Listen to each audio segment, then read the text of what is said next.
So this is what it looked like at stock height, but this is what it's gonna look like with our air dumped out of it.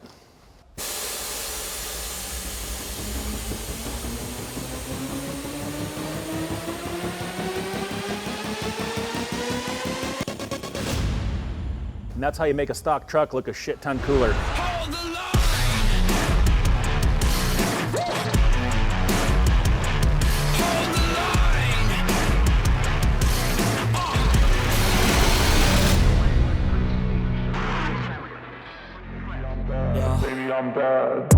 I just wanna stay bad, stay mad, chip on my shoulder cause they treat me like an outcast. I ain't gonna take that, stay back, I'll be swinging on till the hits come in all caps. I ain't gonna lay back, pray that someone's gonna help me, ain't nobody like that.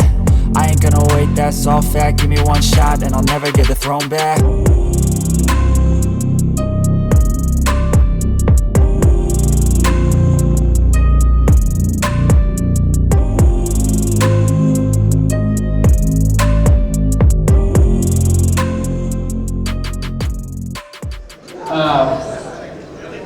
I don't do a lot of social media, but I picked up on something going on out in Phoenix at Rod Pickett's shop and talked to him, and 3 weeks later, here we are, we put this together. Looking out across the room, it's really cool because we almost all know each other. Like there's a brotherhood, a camaraderie. Almost everybody here knows everybody else, and that's really special. You don't see that in a lot of environments and a lot of groups, and it's pretty cool that our little segment of trucking has all that. So you guys should be commended the way you handle yourself at the show every day on the lot, and then coming out here to support something you're really kind of in the dark about. I don't have the social media stuff like all this Instagrams and Facebook. I don't have that, but my beautiful wife keeps me updated from time to time. And so she showed me a picture like, man, there's something going on out at Rod's shop. Like, look, there's like big cameras. Like there's big cameras out there. So we checked it out, and I called Rod a couple, 3 days later, and I said, man, it looks like you guys you're onto something good out there. What's going on? And he told me, he said, yeah, man, people have been hitting us up, so we finally did it. We did a little pilot, and it looks like it's gonna go. Man, if you're feeling good about it, it's gonna go. Let's have a party.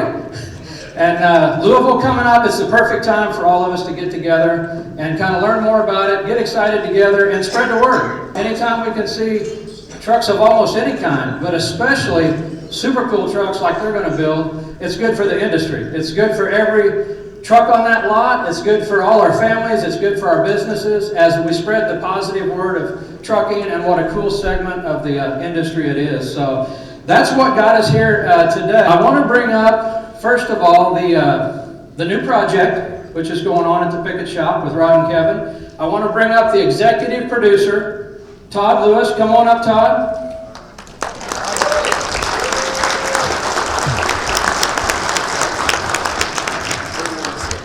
You just sit wherever you like, bud. Thank you, appreciate it. You are the executive. You sit wherever you like. Thank you.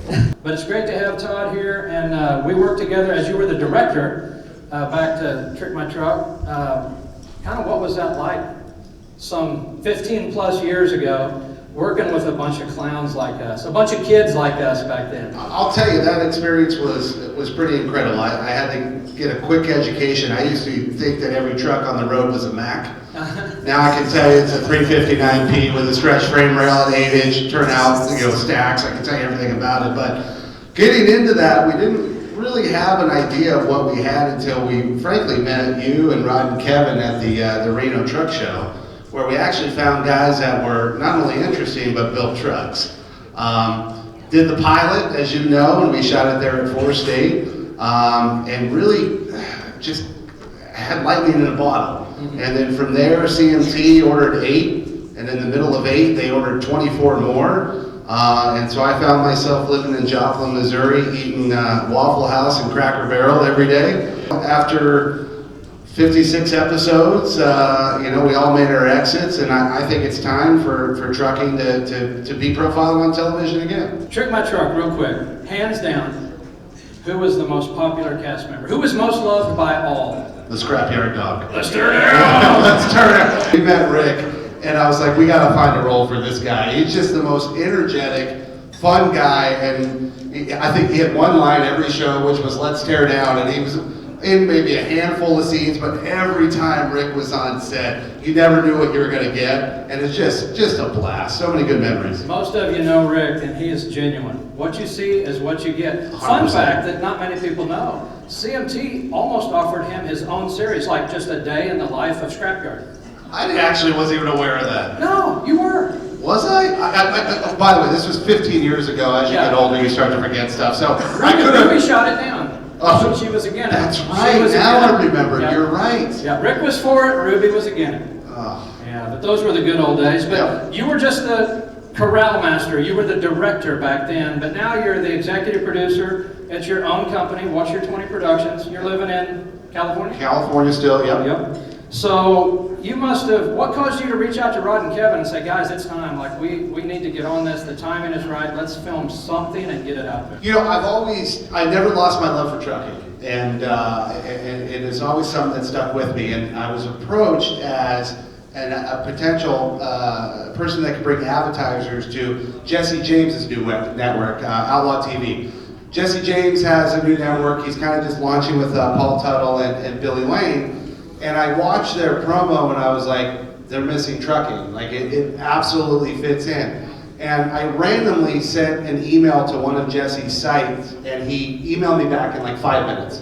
And I kind of told him about my idea. He called me within 5 minutes and was just all about it. Knew exactly that the demo fit in. It really worked with Outlaw TV. And so I went out and I contacted the Picketts. I went out and a couple weeks later we put what you're going to see tonight, which is a sizzle, and it just worked. So we're super excited about it. Jesse loves it, but really we've also shown the sizzle to many other people, and we've got a lot of other commitments of people that would show it between Motor Trend and some of the bigger streamers out there. So it's not just home for Jesse's network; it's for some other people that are interested in it as well. But frankly, I think really what I have seen lately as far as Hollywood goes, I think Yellowstone has opened up a whole new market for what I call homeland programming or conservative programming, which are all the flyover states and the people that Hollywood really doesn't pay attention to, that that programming, that Americana that people want to see. And that's why I said now's the time, let's get back to it, and here we are today. You opened up a whole ton of questions right there. Like, it's likely, I mean, it feels like it's going to be on Outlaw TV. Like, what's that all about? Like, how would one watch that? The way that Jesse wants to do it is a subscription type network. We didn't have that with Trick My Truck. Like, our biggest demographic couldn't even watch it because they were out making a living. Jesse had the idea of that there's still a market for the gearheads, if you will, people that want to just know how stuff is made. And so when we shot what you're going to see tonight, we really stuck on that and concentrated on how things are made. But that's the way Outlaw TV wants to do it. They want to kind of go back to that, showing just great craftsmanship. And the Picketts and Brian, you guys are masters at what you do. So we just really want to profile it in a way that people beyond trucking can see it. Every kid loves trucks. Every kid loves big trucks, and there's probably a lot of people in this room that watch Trick My Truck, and now we're driving your own trucks, and you saw that, maybe got you inspired and encouraged to do so. But I think there's just a natural sort of interest from guys and gals and drivers across the country that just love the intrigue of like what's inside there, what makes that. For me, I want to provide programming that shows beyond like what we did before. As much as I want to do a deserving truck for deserving truck drivers, I'm more so interested in why are trucks designed specifically for a different industry?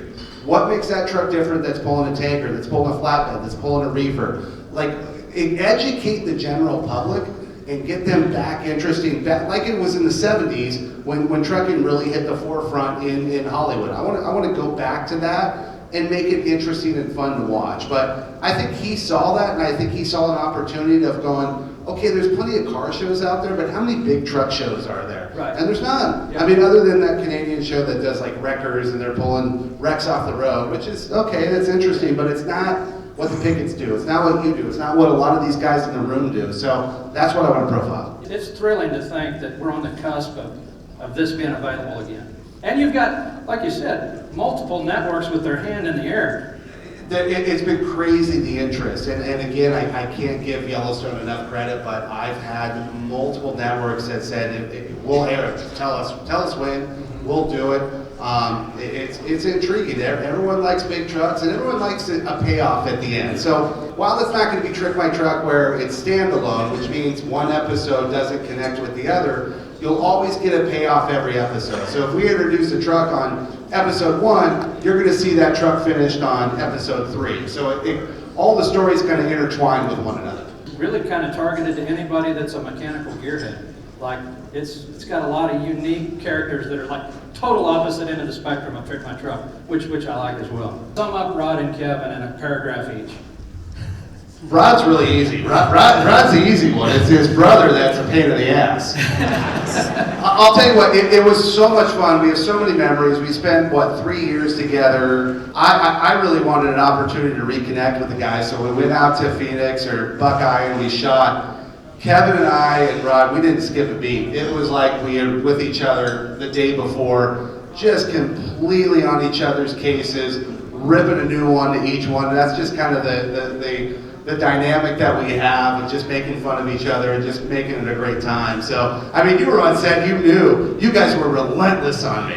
And I always had to fight back, but it was great. You know, the Pickett brothers are really icons in this industry like yourself. I'm excited to show the talent that they have and the trucks that they build, and also the personalities that they have. But as much as I say I don't like working with them, I love working with them. When I called Rod and told him, I said, man, this is pretty exciting. Like, we want to promote it. We want to cheerlead. We want to get the word out there. And then we met Wednesday night, like 2 days ago, for the first time in 7 years. And we sat over there in the hotel lobby. We could have talked through the night telling old stories. It was so much fun to get back together and just BS. You know, it was such a fun time in all of our lives. It didn't seem that fun back then. It didn't, but now we look at it and it's like, wow, that was so much. There were so many inside jokes. Like, if we put all of us in the room with a bunch of strangers, they have no idea what we're talking about. But that's what guys do. We hold on to stuff from 15 years ago that we still laugh about once a week. A little bit back to Trick My Truck, and we'll call it its unfortunate demise. Sure. I mean, it might have went 10 more years with the original crew when the cast lost creative ability to build cool trucks and were mandated by the network, like, you're going to do this and you're going to do that. And they started getting like really hokey. So hokey that I can remember the conversation with Rod, like, dude, this is embarrassing. I'm ready to quit. Are you? He said, I'm out. It was doggy wash stations, snow cone machines, foot massagers, toy train tracks. But you look back at season 1, those 8 trucks, the first 8 trucks, super cool. And a good bit of season 2, but then it went downhill quick. But I asked Rod, I said, tell me you got creative authority to design and build these trucks. And he said he does. And surely you're going to keep them cool as it goes into season or episode after episode. 100%. There's a term in Hollywood called jumping the sharks. And it's a throwback to when, in Happy Days, when Fonzie jumped the sharks. That's when the show goes downhill. We jumped the sharks pretty early. And I was having Rod and Kevin build, it wasn't me, but I was directing them to build birdhouses and all sorts of crazy stuff. I don't want to do that, guys. Like, let's keep trucking. These are running trucks. They're not show trucks. I want to profile the drivers. I want to profile the industries and really show what trucking is all about. Trucking's been so good to me. I want to pay that back tenfold. And I think now's the time to do it, and do it the right way to where we don't have to rely on stupid little novelty things to keep the show going. Let's just show some cool-ass trucks like we're seeing in the lot next door. Amen. Yeah, that we're seeing next door. And let's make a show for all of you, and all the people, and let's educate the general public. Look, don't cut trucks off on the road. Have a lot more respect for those people that are delivering everything that we're sitting on, touching, and eating that's been delivered by a truck. Let's pay that respect back. You've got a flick we can watch, right? I brought a little something with me, yes. Okay. Well, give it up for Todd Lewis, everybody. Thank you, guys. What's your cool production? You do your thing, Brian. Thank you. Okay, we're going to go ahead and watch what we got here. You all enjoy it. We're going to dim the lights, and then we'll move on to the next phase. I think I've always been an outlaw or an outcast. This isn't like a stunt or a prop or an effort to make myself look cool. You know, this is what my life is. Outlaw culture is, I don't care what you think. I'm gonna say what I'm gonna say. I'm gonna do what I'm gonna do. And that's what Outlaw TV is about. Kids were watching me when they were 10 years old, 20 years ago. They remember what they watched, but we're gonna give them a better version of that. The nucleus of Outlaw TV has to be the work. Eliminating the middleman of networks and network type people. And now I could just do it. I don't have to ask for permission. I think people are tired of watching the same shit over and over. Outlaw TV is a new opportunity for guys like me and Jesse and Paul to show what we can do. But I think people really want to see what real people do. It's something that kind of been going by the wayside. My demographic, Billy's demographic, and Jesse's demographic combined. Collectively, three coming together, putting all of our skill, all of our past, all of our passions, all of our mistakes, everything together and creating Outlaw TV. People are going to be curious. What's going on with Jesse James? What's going on with Paul Sr., you know? What's going on with Billy Lane? What a big difference we can make now because we're in the driver's seat on this one. You don't get a lot of second chances in life, and I think this is a second chance for all of us.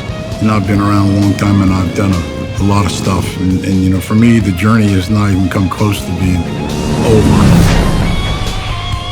Outlaw TV belongs to the members more than it belongs to me. I'm just the dancing monkey that's welding shit together so they could look at it. My name's Rod Pickett.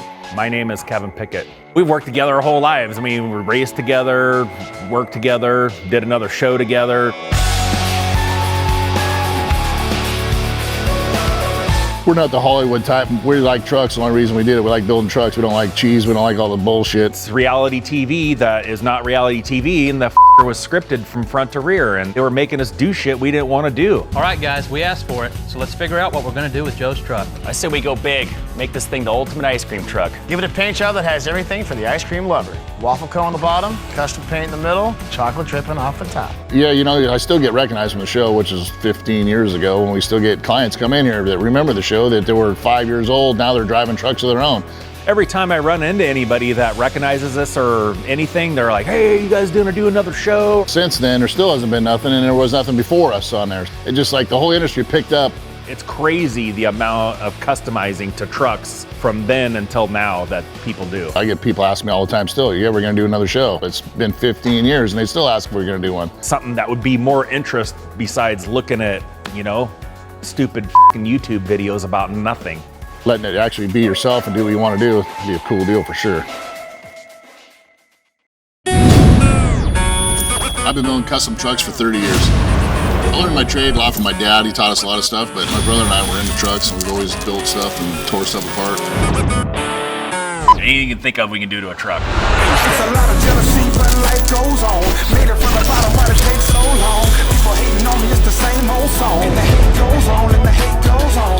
We got a lot of projects in the shop. Job makes it fun for us when a guy comes in and just says, build it like it's your truck. That's the best. What makes us different, I think we come up with a lot of things that people haven't done. So the customer wanted to air ride the front of this truck. Right now we're starting with a stock height from the bumper to the ground, right at 12 inches. So when we're done, ride height will probably be about 4 inches lower than that, and it'll probably overinflate an inch or two higher than this, and then when he parks it, he can dump it all the way on the ground. Some guys want it just for the ride, some guys want it just for the looks, so it works for everything.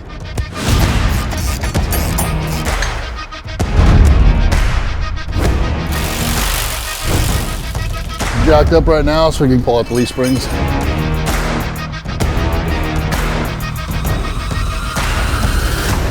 Finished up putting leaf springs in.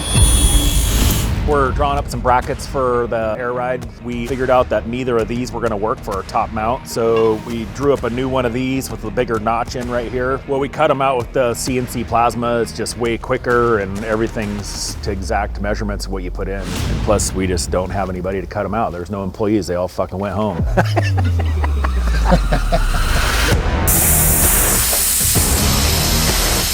We're not cutting these by hand. It's way faster and everything's more accurate.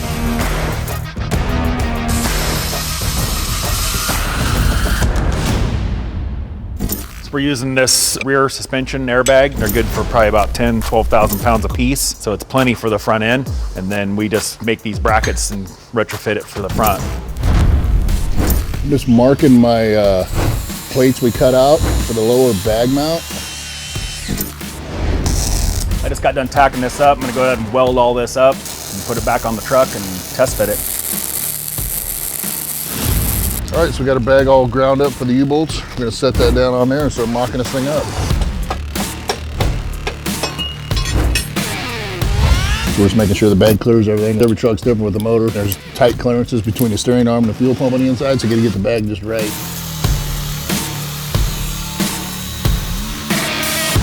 Everything's finished up. Last piece of airline, stick this on and we'll see how it works.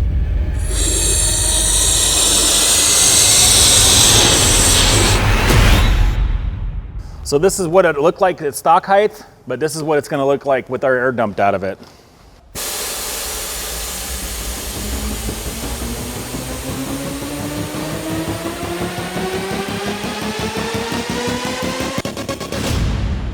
And that's how you make a stock truck look a shit ton cooler.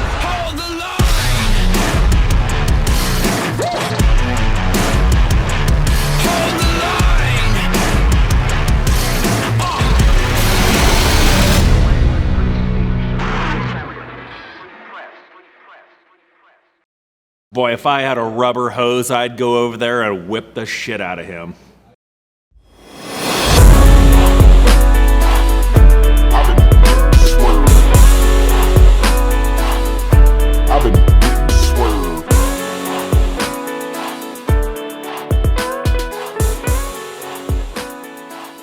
There they are. Step on up, fella. Good to see you, man. Well, first of all, here we are. We're all three together in Louisville. Yeah. Who'd ever thunk it? Raise your hand if you thought. Not me. Not me either. No, it's super cool. Like I said, hanging out at the hotel was one of the highlights of my week thus far, and the week's not over yet. Yeah, we still got a lot more to go. But first of all, I told you from day one, man, me and everybody here, we're rooting for you, we're cheering for you. We want to see this thing be mega successful. I couldn't be more excited, and I can't think of any two guys more able to knock it out of the park than you guys. I appreciate that. You bet. I mean, that's, absolutely. I guess, yeah, it'd be great. Before we get into the serious though, this will make you feel old. Now there's a build-off, obviously a hell of a build-off going on this year. Absolutely. Does anybody know when the first build-off was?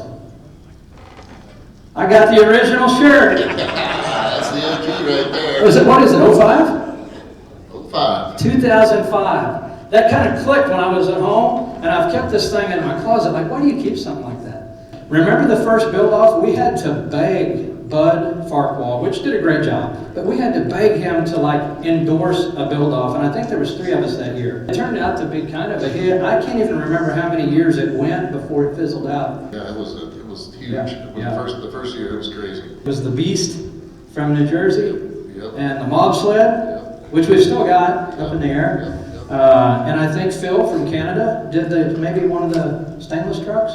Yeah, I think that was in there, and then there was another Canadian truck too, I believe. Yeah, with the tall air cleaners on it. Yeah. I wish I could say we won that thing, but we didn't. We were second runner-up. We had a cool truck. They just had a bigger budget. Yeah, they did so hands down. It was a fair deal. They had a bad ride. They did. A cool thing too, we had only met a couple of times at Reno and Vegas for like weekends. And then when we come up with the build-off and we come up with the mob sled idea, you guys came out and spent like a month and a half at the house as we worked on that truck. Yep, there was a lot of late nights in through there. Exactly. It was not much different than this build-off. Like you just barely squeak in under the wire. As I watched the reel, I'm immediately reminded of Kevin, how timid and reserved and quiet you are. I've got a lot of stories that kind of compound off. No comment. It's all good. So, okay, you're in Phoenix now. Back when we did Trick My Truck, you were both in Marysville, Washington. But you moved to Phoenix in 2012. 2012. And you're still in Washington? Yep. Yep. So tell us a little bit about Pickett Custom Trucks, how you started, what you're doing today, and then we'll catch up with what you're into, like on a day then. Yeah, I mean, we started building trucks. I opened my business in '93. I kind of drove before that, and I worked on them, and kind of like everybody in the business does. They drive them, work on them, and then pretty soon you're straight working on them when you're driving them. So Right. that's kind of how that deal went. And it was my parents' house, his whole dairy farm in the barns where we started, and I was in there for until I moved to Phoenix. So it was a one-bay shop. We both worked out of it. I worked outside more than inside, but hey, that's how it works. So moved to Phoenix just because of weather. I just got tired of the weather, so went down there, and I've been down there for going on 11 years already now, so it's crazy. Still kind of doing the same thing Rod does. I do a few repairs and whatnot, but I only have a couple guys that work for me, and a lot of new Kenworths just because, you know, they're based right near us, and a lot of dump trucks. We do a ton of dirt trucks up by us, so it keeps me busy. And we got a couple big builds going that is good for filling, and so basically kind of doing the same thing. And we work together on a lot of stuff. Sure. Parts back and forth and all that stuff. But yep. There's so many good shops out there, and trucks, and people wanting to, you know, spend more money on that stuff. It's just it's really cool to see that, For how sure. far it's gone. Yep. You've had countless people say, man, you should do another series. Like, you guys, you should be doing this.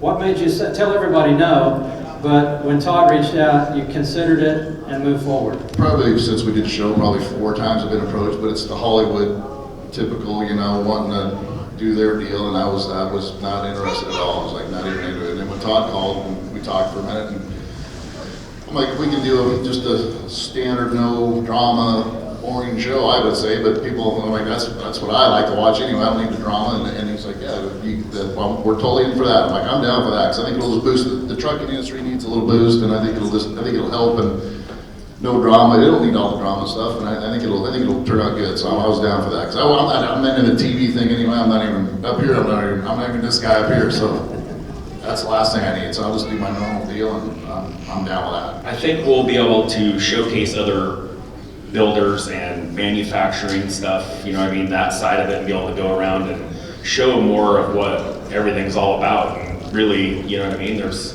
a lot of people don't know how half that stuff's done out there, and we'd like to show them how it's done, and you know what I mean, what's behind it. It's going to be a channel for gearheads, whether they're building motorcycles or guns or 4-wheel drives or semis.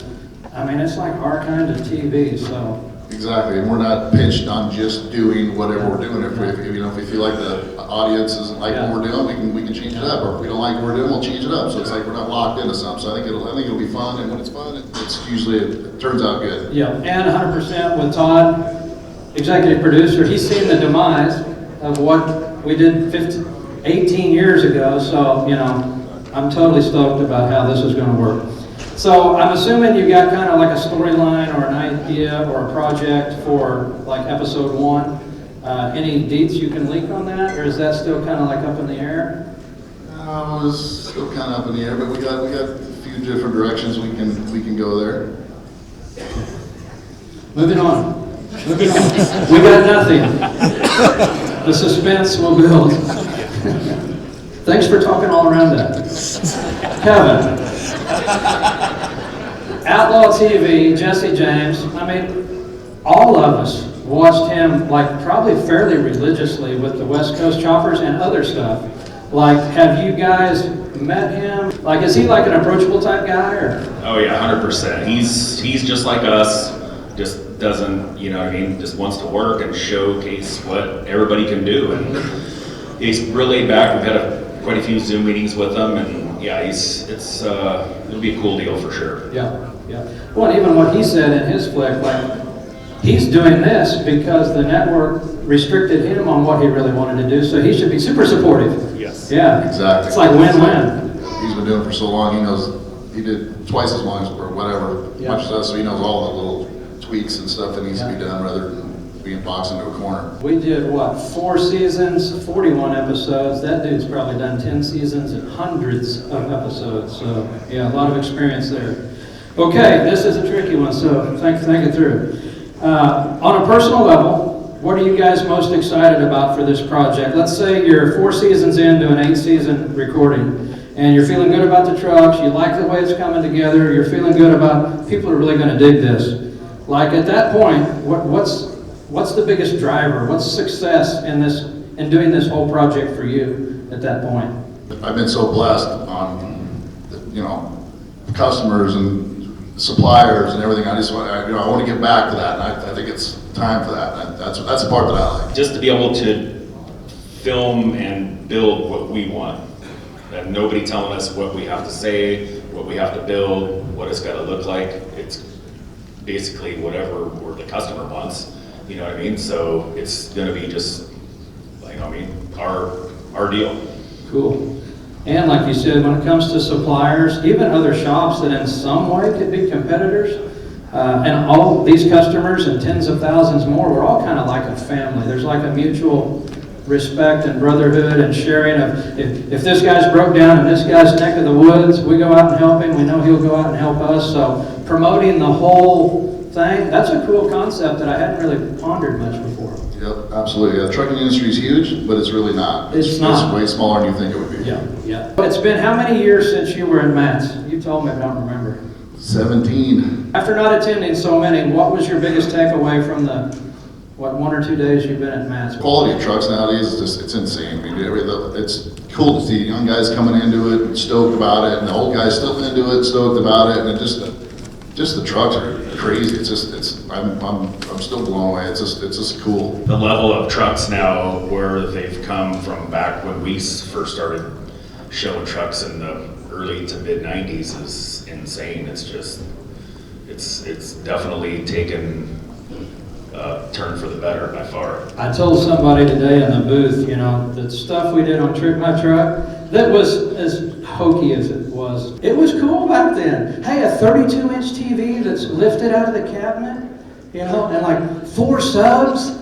That was cool stuff, but you could take 90% of the trucks on that lot today at the PKY would smoke any Trick My Truck project. The bar is just incredibly high. You wonder when it tops out. Like when has every perfect country and western song been written? There's a lot of attention to detail, creativity, and vision amongst all those trucks. It's super cool. We did get to spend a lot of time together doing Trick My Truck. It's hard to believe. It was 2.5 years of our lives. At least I was in my hometown. But you guys would come for like 3 and 4 weeks at a time, go home for a week and come back. But we literally haven't, other than a wedding for a mutual friend, we really haven't been together in 15 years. And thinking of the old days and the Trick My Truck era, is there any unique stories of our time together there, either on the set or outside of work or hanging out here, there, and yonder? So I can't remember, I don't think it was the year of this build-off,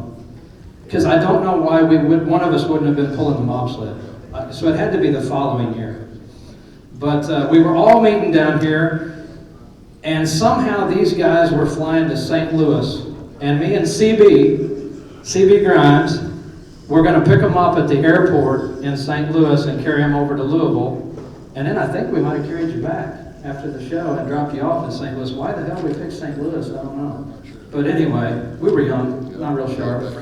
But I had bought from a customer of mine a 1976 mustard yellow Ford 4-door LTD for $800.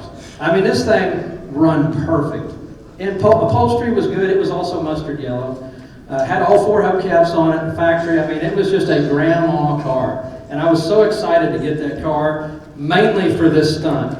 So I hooked a trailer behind it, put a trailer hitch, and it still had the license plate where you fold it down and put the gas in. Put a trailer hitch on that. Now, that's not easy to find, a trailer hitch for an LTD. Hooked onto like a 14-foot enclosed trailer, put a ladder on the roof of the car with a spare tire and wheel on top of the ladder, ran a 1-inch ratchet strap through the back windows, and pulled up there just as proud as I could be. They were on the curb. And I was like, Rod, Kevin, over here. And they just started wandering that way, like, oh my gosh. I hope nobody... There's no way this is Brian. Who's this homeless guy? You were hoping nobody knew you. Yeah, and it was perfect too, because the whole sidewalk was full of people waiting on taxis and everything. But we had a good time. We ran across there, and we were kind of a day early, and we stopped at somewhere, Mount Vernon or something. and spent the night. Like, boy, we were hard chargers. I mean, we must have made it 100 miles before we shut down.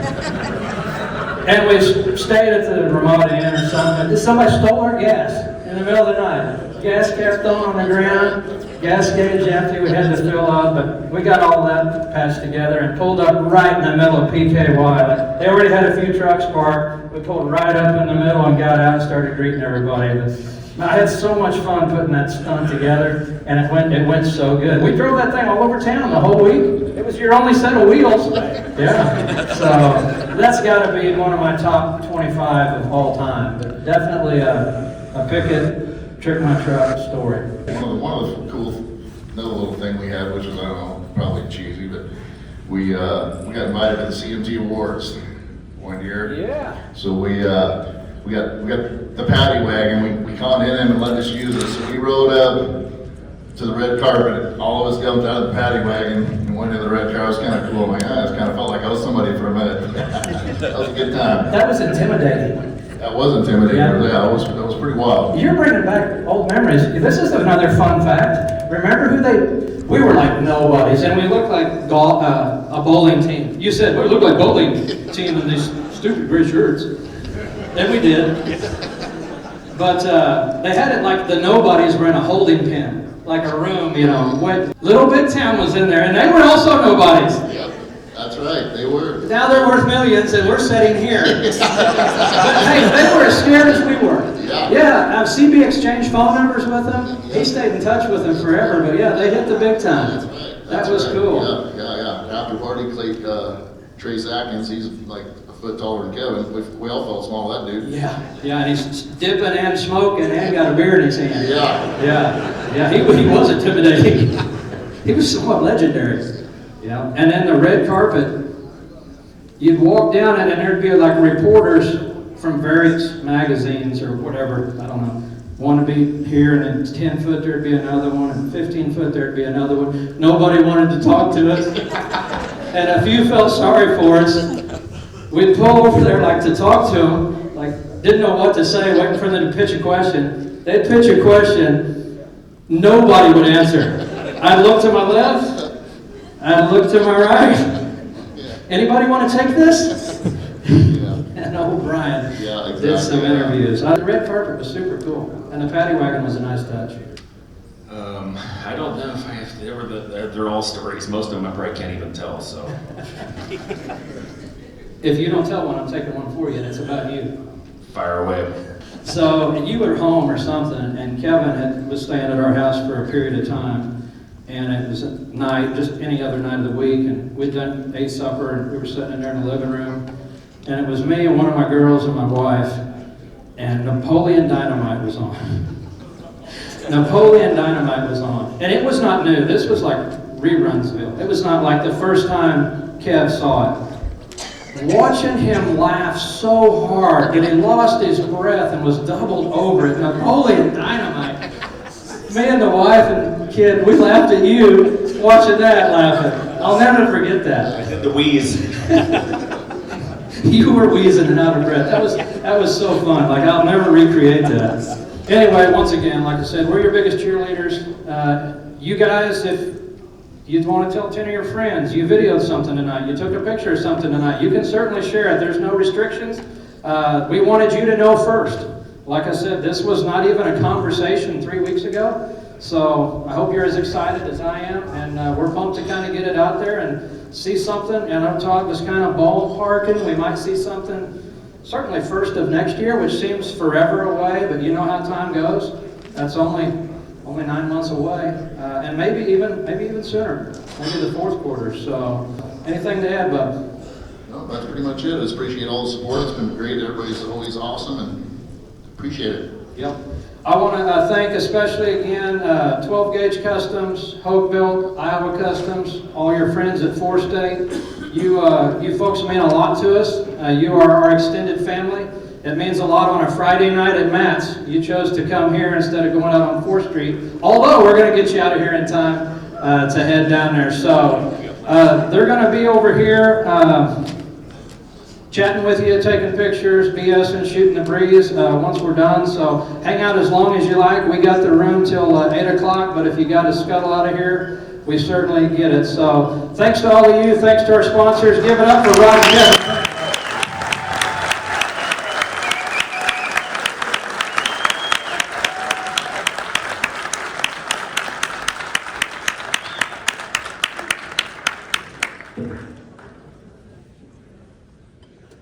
Make yourself at home, everybody. Hang out as long as you like. Thanks again for coming. We'll see you tomorrow at the awards, 10 o'clock.